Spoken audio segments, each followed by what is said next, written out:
Hi, everyone. I'm Bina Kavalam, leadership consultant, executive coach, and welcome to our Gravitas LinkedIn Live. Very excited to have you all here. Today, we're going to be talking about about gravitas in the age of AI, why human presence still wins. Again, I'm Bina Kavalam, executive coach and leadership consultant, and founder of Gravitas 360 Consulting, where we help executive leaders, especially high-performing women, people of color, lead with presence, power, and purpose. Now, I know in your feed, your inboxes are full of AI-generated headlines, tools, and think pieces. You're seeing a lot of great things from AI, and you may be thinking, can AI replicate what I do? And, we're going to talk about that today. All right. So AI can replicate a lot of things, but what AI cannot replicate, and that might be your biggest leadership asset. So what is that? That is gravitas. So before we dive in, if you would please put a, hi, or let me know if you're in the chat. I'd love to hear from you. And please answer, what is one word you hope people use when they describe your leadership presence? All right, so we're just going to give it a sec.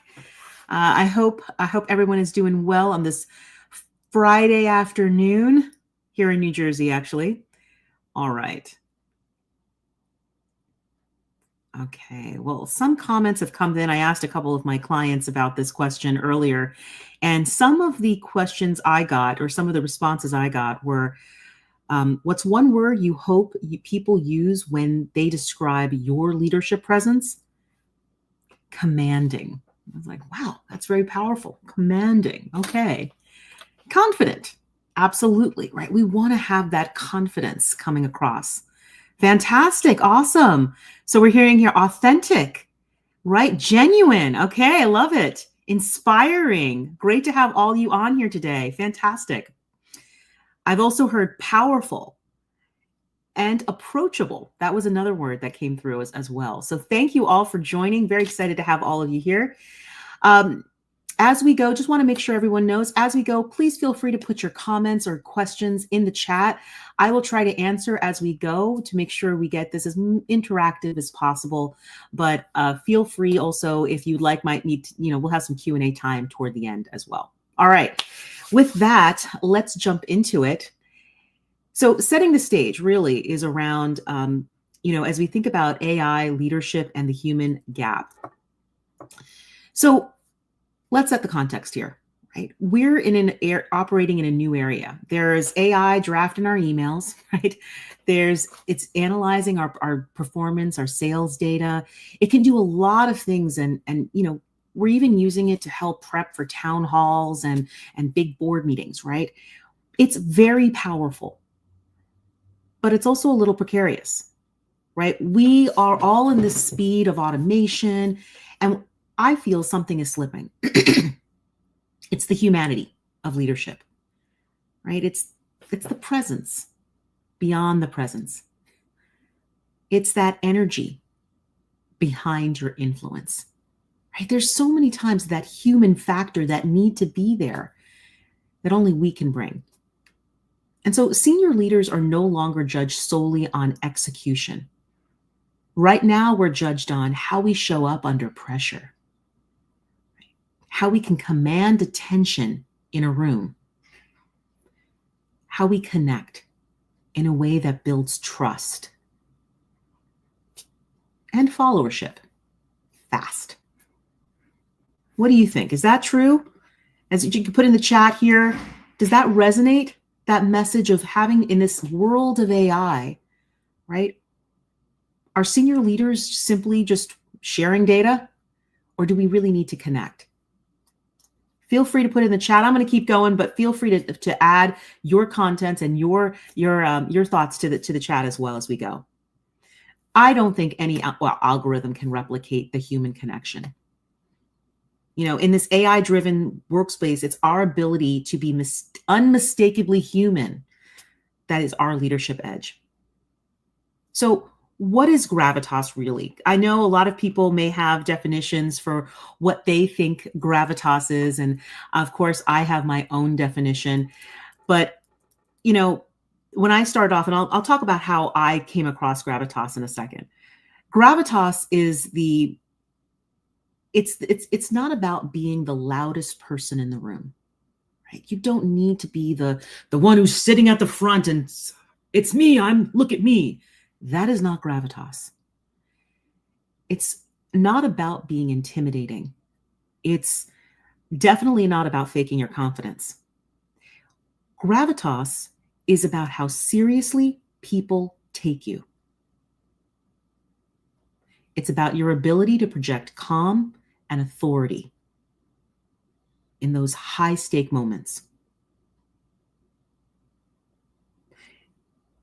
It's the ability to speak with weight and clarity so that people really lean in when you speak.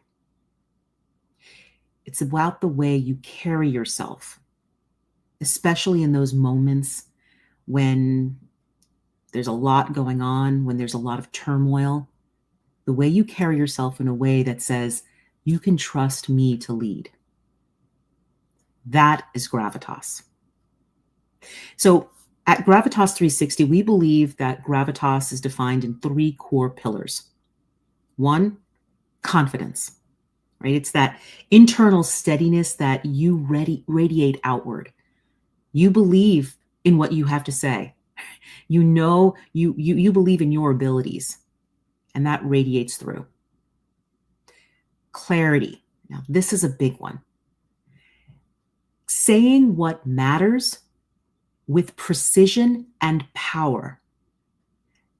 So, in a nutshell, you're bottom lining. You're getting to the point powerfully. Composure. It's about emotional self-regulation, especially when you're under fire. So what is the result of all this? These 3 pillars. People trust you. They trust you before you even speak. If you can bring this to the table, you will have a brand and a reputation of someone who they can trust in times of turmoil, someone who has the confidence to lead, as well as the clarity to communicate the core messages and what's needed. That is gravitas. What do you think? Does this resonate with your definition of what gravitas is in the past? What do you think, team? Anyone want to share or have any differing opinions? Please feel free to add in the comments what you think gravitas meant or what your definition might be. I know that, I'll as we start this topic here, I'll chime in with what I thought gravitas was years ago, and I didn't know. When I first started my career, when I first got introduced to the concept of gravitas, it really came after a time when I didn't get my first promotion, my first major promotion, and I thought I had it in the bag. I was, I had on paper, I had everything I needed, and my team liked me. I hit my marks, my goals. And when I went into the promotion discussion, they told me, we just don't see you at the executive level. But they couldn't tell me why, right? And that's really what got me, was that, a whole bunch of jargon, but didn't really mean much. And when the core statement of, we just don't see you at the executive level. So what is it about me that you don't see? What is it that I need to work on, right? And it wasn't clear. And so it led me on this journey, this quest to kind of figure it out. And I went through this, this time of just, trying to figure out, like, what did I need to fix in me? When in the end, it was a conversation I had with a fellow woman who I was denied her first promotion as well. And what she said to me was, my feedback was I was told I lacked gravitas. And I'll be honest, I had no idea what she meant. I had to go home and look it up in the dictionary. And when I looked it up in the dictionary, it didn't really provide much input. It was dignity, solemnity of manner. Well, what does that mean today? What does that mean for me? What does that mean that I need to do? And it really kind of helped me answer this question, has been my quest to try to figure out, what does gravitas mean today for the modern leader, right? In today's world, right? I'm not going to be able to become a man. I'm not going to be able to have white hair, even though I'm trying to actively fight that right now. I'm not going to be that person, right? If I'm not going to look like it, how can I still embody gravitas, or can I? And the answer is yes, absolutely. There are so many leaders that I would call that people that have gravitas that look like me. One person would be that immediately comes to mind is somebody like a Stacey Abrams. She came out of nowhere, I thought, right, and was on to lead, and it was because of the way she held herself in some of those most trying situations. There are a lot of people that have this gravitas, that have this way of communicating, this belief in trust, right? So I want you to know that yes, you have gravitas, and you can build and grow it. And absolutely, that's the second part, is that you can develop and refine your gravitas over time. So let's talk now specifically about 3 shifts, gravitas shifts, for the age of AI.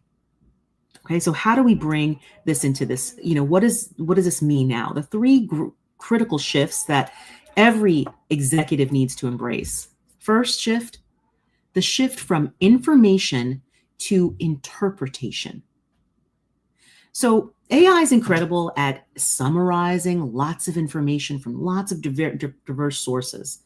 And that's great. That's very helpful. It saves us a lot of time.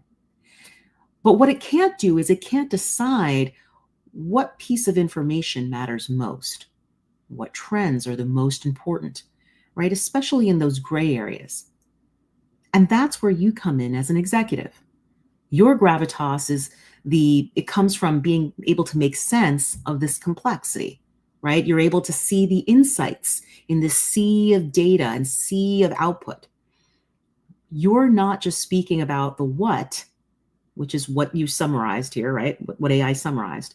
You are speaking about, why did it happen? Why does it matter?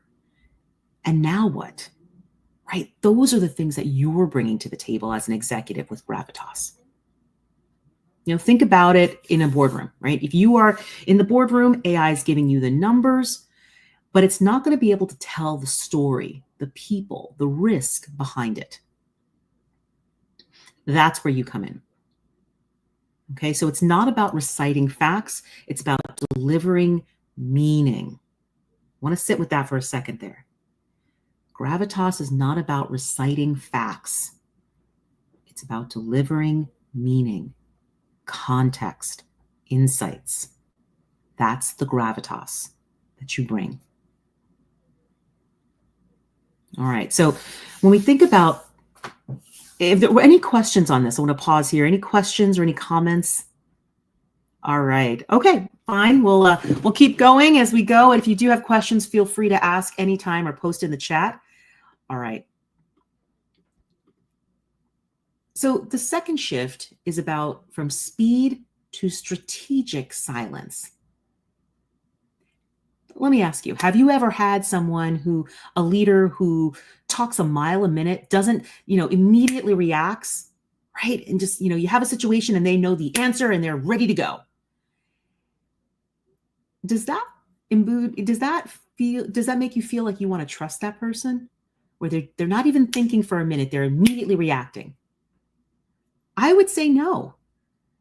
I like to have leaders who, and I trust leaders who pause for a moment and reflect and think about what's happening rather than just immediately act or react.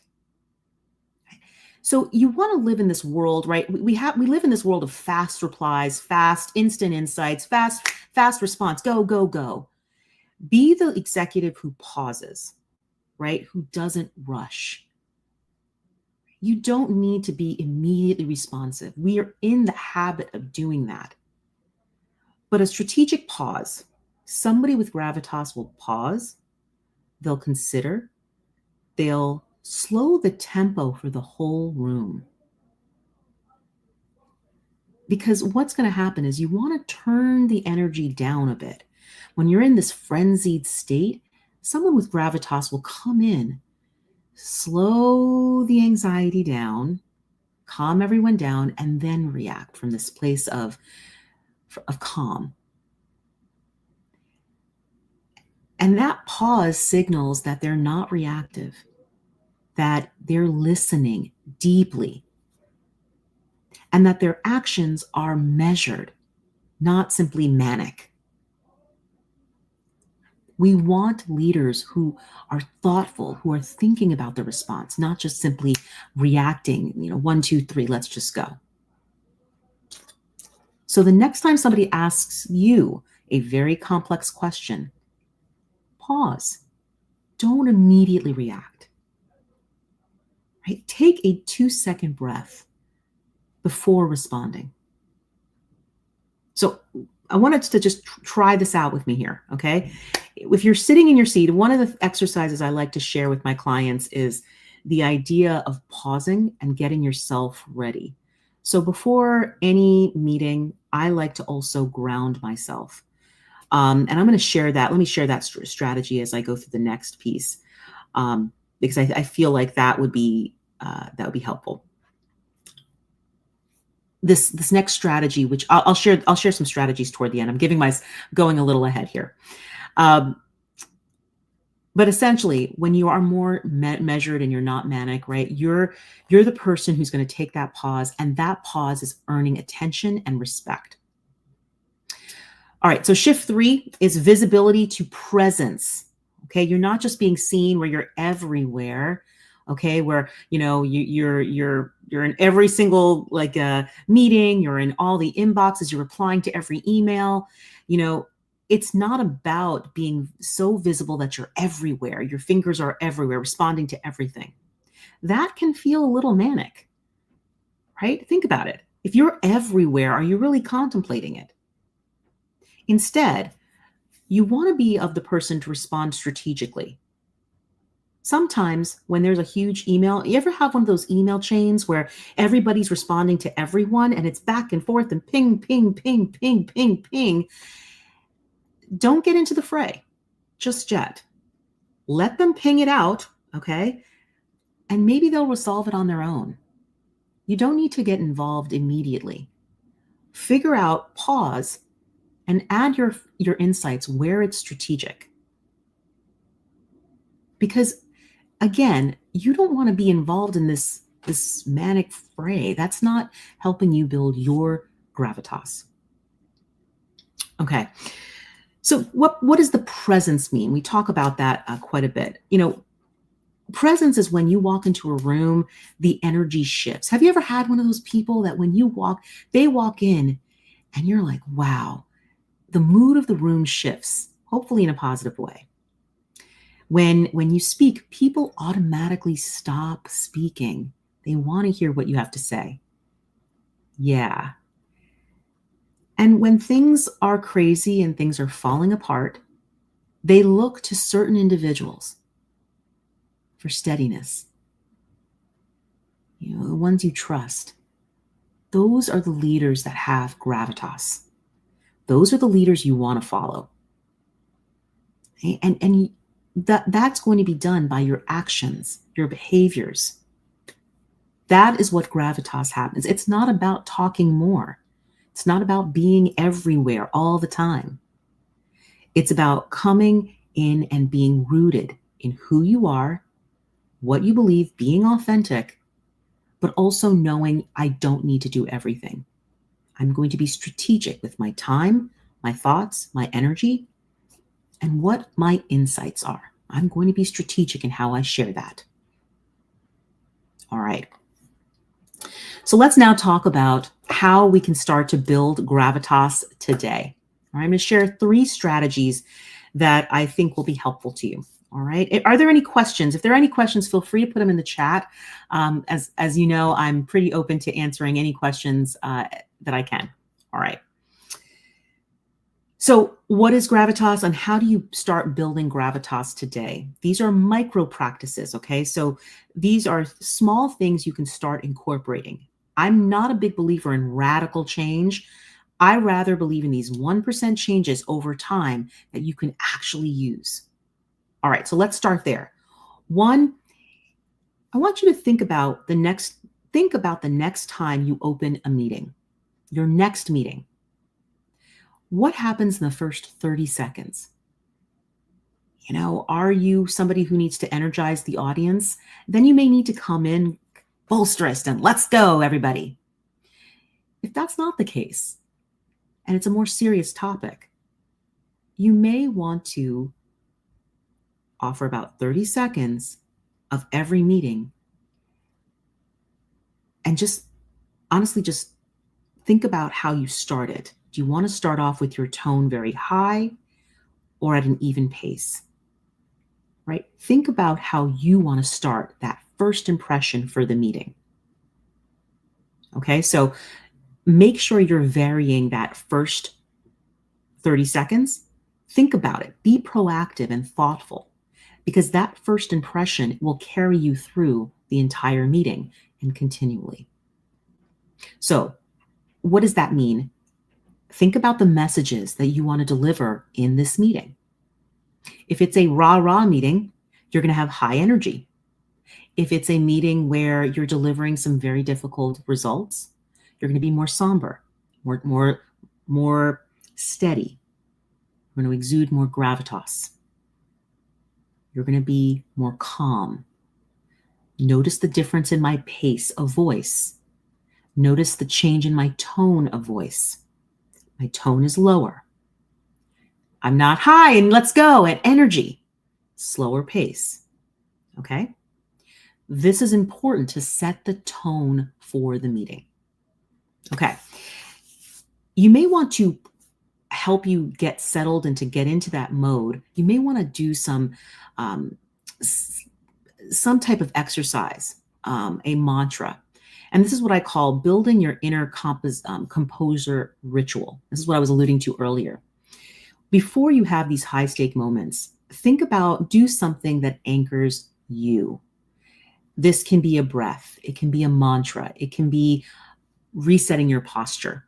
I was on a call yesterday with an executive and he was mentioning, we had been talking about this before and I had asked him, what is his mantra? Think of something to do. And what he said was like, I drank a glass of water and it calmed me down, right? I had to pause. I was running from meeting to meeting. I paused, I took a glass of water and I did this exercise, which I'm about to share with you. All right. So this is the exercise. Typically I would have you stand, but I know everybody's busy during the workday. So you can also do this sitting. All right. What you're going to do is you're going to take 3 diaphragmatic breaths. Okay. So we're going to do a short exercise and then we're going to take 3 diaphragmatic breaths. All right. So what I want you all to do is put your dominant hand, okay, on your stomach.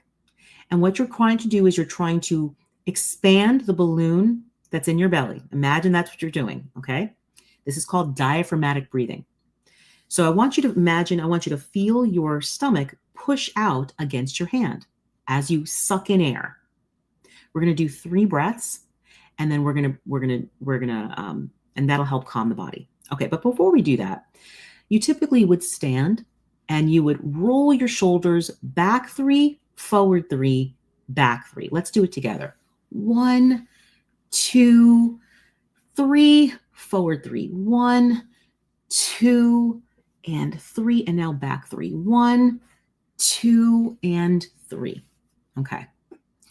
Shoulders are back. You want to just put your chin not looking down, but chin up. Okay. Shoulders are back. All right. Chest out and up.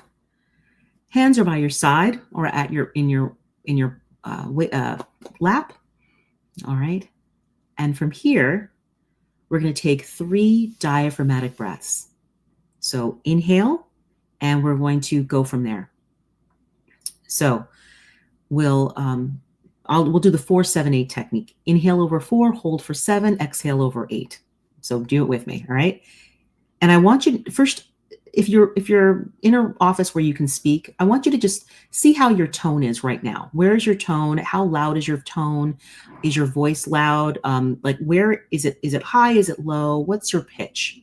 Okay, so just test it out for yourself. I usually say my name, Bina Kavalam. Okay, where is it? I now know where it is I can get a sense of it. Let's go.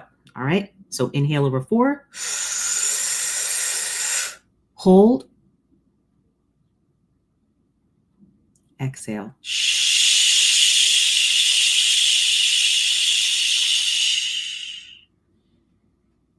Inhale. Hold. Exhale.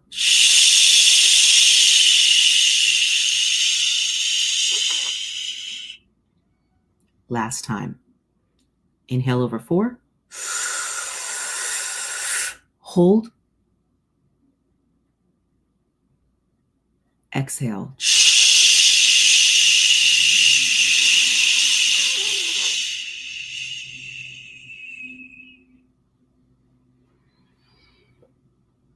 How do you feel? Notice if there's a difference from when you started just less than a minute ago.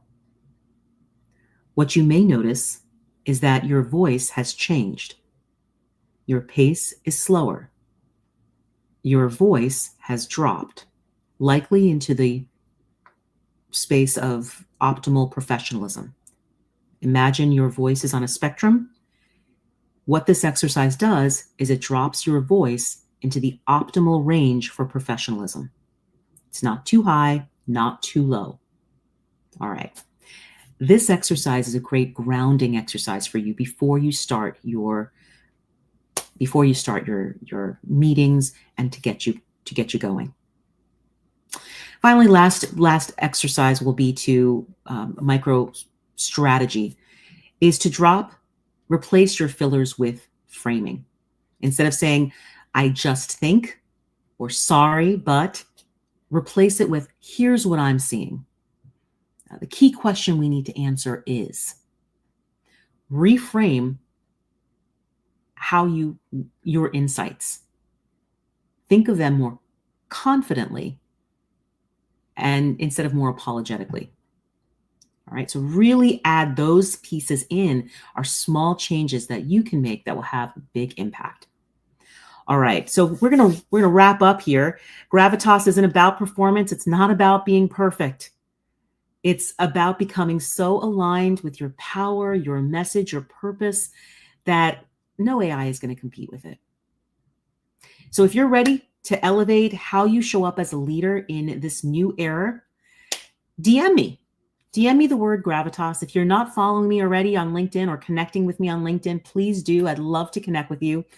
But if you want to go further in this, if you want to find out more and how you can build and grow your Gravitas, DM me the word Gravitas and we'll go from there. All right. I can share some more strategies with you. All right. Thanks everyone for joining me. If there are any questions, I don't see any questions in the chat, but I'm going to stick around for a few more minutes if there are any questions. But thank you everyone for joining. Thanks everyone. All right. If there are any questions, feel free to put them in the chat or, text me or DM me. If there are, I'm going to stick around maybe till the end of till 12:30 Eastern. Or feel free to just say, hey, Bean, I'm going to send me a private chat if you have some questions. All right. All right. So I'll just stick here for a minute. Gravitas is something that's so important. I will say that it's really been impactful in my life. And I'm very blessed to be able to share that and share what I've learned over all of these years with all of you. Okay. All right. Well, it looks like there's no questions. I hope this has helped you. Feel free to reach out to me, DM me Gravitas, or simply DM me. Look forward to hearing from you soon. Take care, everyone.